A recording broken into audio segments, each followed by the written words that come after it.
Bonjour et bienvenue à cette troisième saison de Top Machine. Mon nom est Samuel Tremblay-Michaud et quel plaisir de vous retrouver pour cette saison qui est particulièrement intéressante si vous êtes en processus d'achat automobile.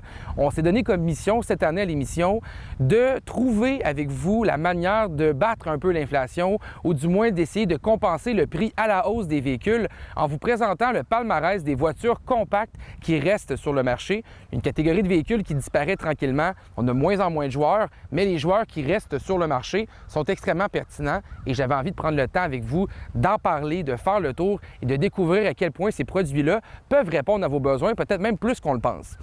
Les constructeurs japonais sont réputés dans le domaine des voitures compactes. Si je vous parle de Toyota, de Honda, vous avez tout de suite l'image d'une voiture compacte, efficace, abordable. Vous avez probablement déjà embarqué dans une voiture compacte de un de ces deux constructeurs-là avant dans votre vie parce que c'est des voitures qui se sont vendues en grosse quantité pour leur efficacité, pour leur prix d'achat et pour leur fiabilité également qui est assez légendaire. Il y a un autre constructeur qui existe aussi encore aujourd'hui dans le domaine de la voiture japonaise compacte. Vous pourrez penser à Mazda qui fait la Mazda 3. Il y a un autre constructeur aussi qui est encore là. Un constructeur qu'on oublie un peu trop souvent quand on fait le magasinage de nos produits puis qui pourtant produit l'une des voitures compactes les plus efficaces sur le marché à mes yeux. Une voiture qui est très spacieuse, confortable à conduire, qui est bien équipée et qui reste très abordable. Et j'ai parlé de la Nissan Sentra 2023.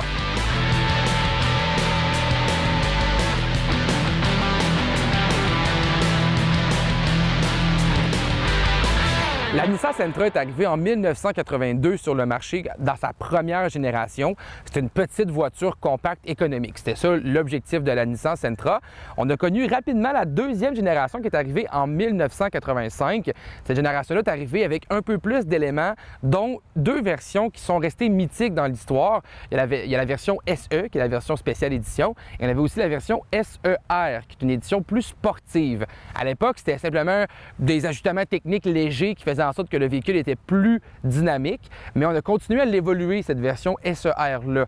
Durant la troisième génération, on a continué à l'évoluer, donc de 90 à 94, la voiture a continué à être redessinée, on a continué à ajouter quelques améliorations techniques, et c'est surtout en 95, lorsqu'on a rentré la quatrième génération, que là, on a vu des améliorations plus costaudes autour de la SER. La version sportive, pourquoi je vous en parle, c'est qu'elle est mythique dans l'histoire automobile. C'est une version qui a marqué les générations, qui marque encore les passionnés automobiles aujourd'hui et qui reste, pour les amateurs de conduite, une option intéressante dans le véhicule usagé. Les vieilles Nissan Sentra SER sont encore réputées pour leur qualité de conduite. Ceux qui restent sur les routes se font acheter facilement et je pense que ça devient des produits très intéressants à magasiner si vous aimez conduire. Donc, on voit un peu la personnalité de la Nissan Sentra. Elle était autant économique, mais autant plaisante à conduire. On offrait une espèce d'amalgame de choix qui ont fait en sorte que lorsqu'on a changé la génération au début des années 2000, c'est là qu'on a connu vraiment le plus gros succès de la Nissan Sentra.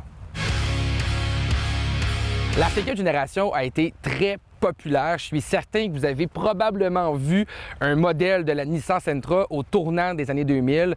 On a connu cette génération-là pendant 6 ans, donc entre 2000 et 2006, et c'est surtout avec une version mythique maintenant dans l'univers automobile qu'elle s'est démarquée. On a la Nissan Sentra SER Spec V qui est arrivée sur le marché, une version encore plus sportive de la Nissan Versa qui amenait 175 chevaux et 180 livres-pieds de couple et à l'époque, c'était quand même, ma foi, intéressant comme motorisation. Il y en a encore sur les routes aujourd'hui. Les puristes, encore une fois, s'arrachent ce genre de petit bolide-là pour faire des courses la fin de semaine. C'est une voiture d'amateur de conduite et on a vraiment connu cette génération-là. Il y en a encore sur les routes, mais elle s'est vendue en grand nombre parce qu'elle a été très populaire pour plusieurs options. C'était confortable, assez spacieux, a prouvé sa fiabilité à long terme quand même. Et aujourd'hui, elle est réputée, cette cinquième génération-là.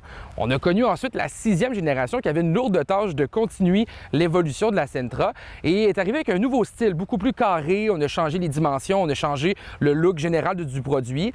Ça a fonctionné. Honnêtement, les ventes ont suivi également, mais on a perdu tranquillement l'essence de la sportivité de la Nissan Sentra. On faisait toujours une version SER, mais qui était moins intense que celle de la cinquième génération. Ça en est suivi ensuite de la septième génération qui est arrivée en 2013. Et cette génération-là a connu un bon succès, mais on a vraiment réorienté la carrière du véhicule. Un véhicule qui était maintenant beaucoup plus le compétiteur direct d'une Toyota Corolla. Donc, on voulait chercher l'économie de carburant. On voulait que ça soit spacieux également, que ça soit fiable. Malheureusement, on a une petite tâche au dossier avec la transmission CVT de cette génération-là qui a connu plusieurs lacunes. et on a remplacé le tout en 2020 avec la 8e génération qui vient sur le marché, qui revient en force à mes yeux. Je pense que c'est vraiment une belle évolution, la 8e génération versus la 7e. Je préfère son look, je préfère son agrément de conduite, je préfère son sérieux de construction également. On offre toujours une version manuelle dans cette génération-là, donc on n'a plus de version aussi extrême que les versions SER, mais on a quand même l'option d'une boîte manuelle encore aujourd'hui en 2023, et ça, c'est notable. Une génération qui a un moteur 2 litres d'une fiabilité remarquable également et qui, à mes yeux, est trop souvent oubliée dans le magasinage automobile parce que vraiment, la Sentra 2023 vaut la peine d'être là. Le style de la Nissan Sentra 2023 est à mes yeux très réussi et pour bien vous l'expliquer, je vais commencer avec un élément très important, le prix d'achat de la Nissan Sentra. On peut avoir la version S qui est plus standard, qui n'aura pas des mags aussi jolis ou qui ne sera pas autant agrémentée à l'extérieur, mais qui va rester très abordable avec la même mécanique. On parle d'une voiture qui va coûter aux alentours de 23 000 $ d'entrée de jeu. La version qu'on a aujourd'hui, c'est la SV, qui va se situer dans le milieu de la gamme, autour de 25-26 000 $ environ. Et on a une panoplie d'équipements qui sont ajoutés avec ce coût-là. La version qu'on a aussi, elle a quelques options, dont un toit ouvrant. On a la climatisation Bison dans l'intérieur, donc on monte un petit peu la facture. Mais au bout de la ligne, ça reste un véhicule qui est très abordable aux chiffres d'aujourd'hui, des chiffres du segment. On est dans les plus abordables avec la Nissan Sentra. Et malgré tout, vous avez une magnifique roue de 16 pouces qui sont offertes avec le véhicule. On a également l'entrée sans clé à bord du véhicule.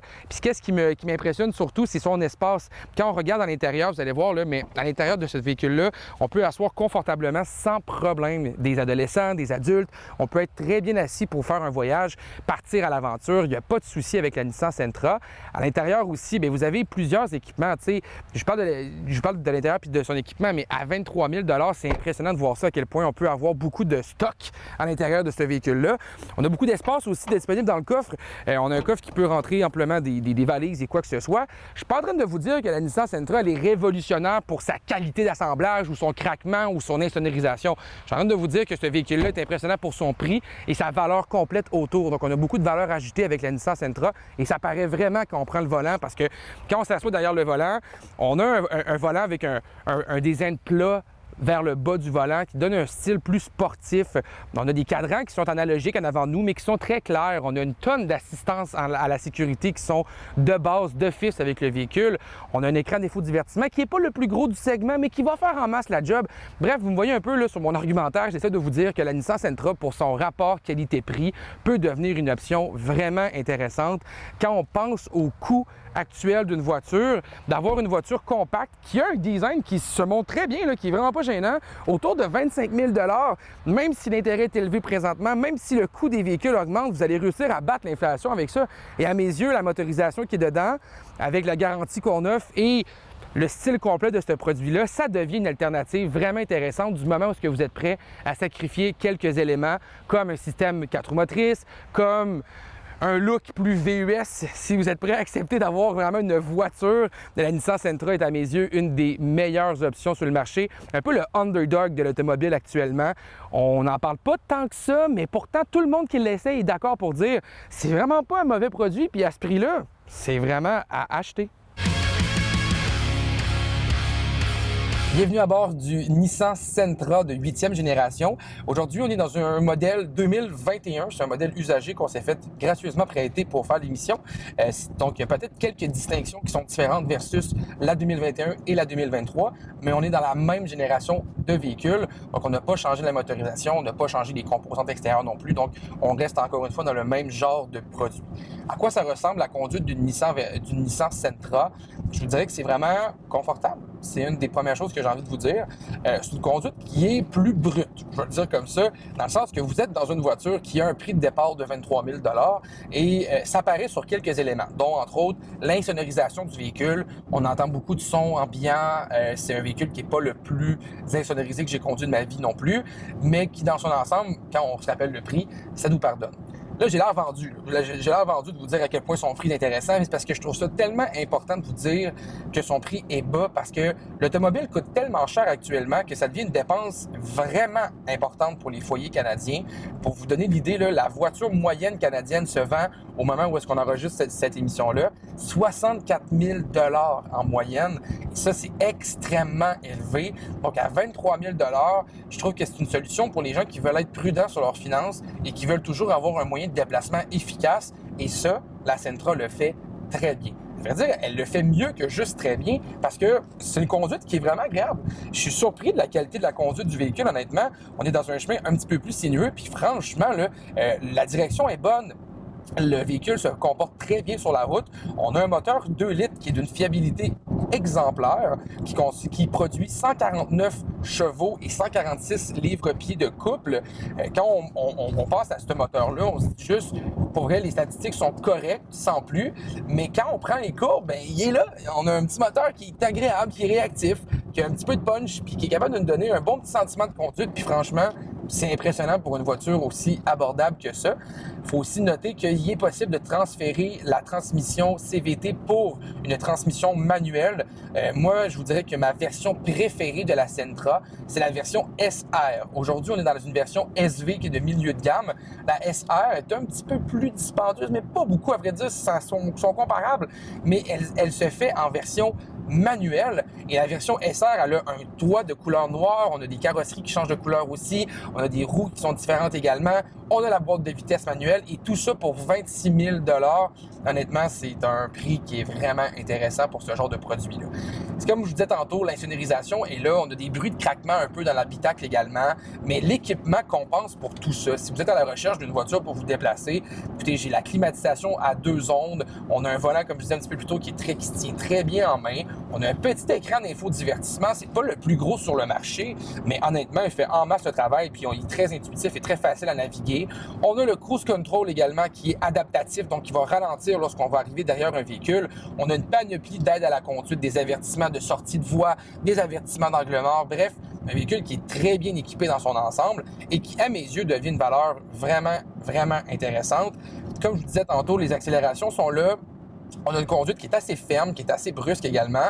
Avec la transmission manuelle, je trouve qu'on relève d'un cran, encore une fois, le plaisir derrière le volant. Donc, si vous êtes encore fervent, sachez qu'il existe encore en 2023 des Sentra à boîte manuelle. Il va falloir les attendre, il va falloir les commander, les attendre un peu. Mais si vous êtes patient, je suis certain que c'est une bonne affaire que vous pourriez faire. Et dans son ensemble, franchement, là, je supporte des bancs, je suis bien assis, je suis confortable. J'ai pas grand-chose de négatif à dire sur la Nissan Sentra, autre que de vous dire non, c'est pas le véhicule le plus avancé technologiquement en termes d'écran d'infodivertissement. Non, c'est pas le véhicule avec la plus grosse insonorisation. Non, c'est pas le véhicule avec les plus gadgets de l'heure. Mais pas à mes yeux et pour moi, c'est pas important. Qu'est-ce qui est important, c'est que lorsqu'on a un paiement qui rentre chaque mois, mais on est capable d'arriver à la fin du paiement et d'être heureux avec ça. Et surtout d'avoir un produit qui reste fiable, pas trop cher en entretien et qui est abordable. Donc ça, je pense que la Nissan Sentra, là, c'est 3 checks qu'on vient de faire là. Je suis pas propriétaire d'un Nissan Sentra, je suis pas payé par Nissan pour vous dire ça. Là. Je vous dis ça de cœur. Je vous dis juste que dans l'industrie actuelle, je trouve tellement que l'automobile coûte cher que la Nissan Sentra devient une option vraiment intéressante si vous voulez faire attention à vos finances et que vous voulez avoir un produit pour être capable de bien vous déplacer. Donc, vous avez compris que j'ai aimé la Nissan Sentra 2023. Faut savoir que la voiture ne révolutionne pas non plus le pain tranché. C'est pas la meilleure voiture que j'ai essayée de ma vie. C'est pas le produit parfait. Ce que je vous dis par contre, c'est que si vous êtes à la recherche d'une voiture économique, pas trop dispendieuse, efficace, spacieuse et toujours offerte en boîte manuelle, la Nissan Sentra devrait absolument être sur votre liste de magasinage. Et à l'inverse, vous magasinez un petit VUS traction pas trop dispendieux, la Nissan Sentra va être encore moins dispendieuse et va faire encore mieux les choses selon moi. Merci d'avoir écouté Top Machine. Bonne journée.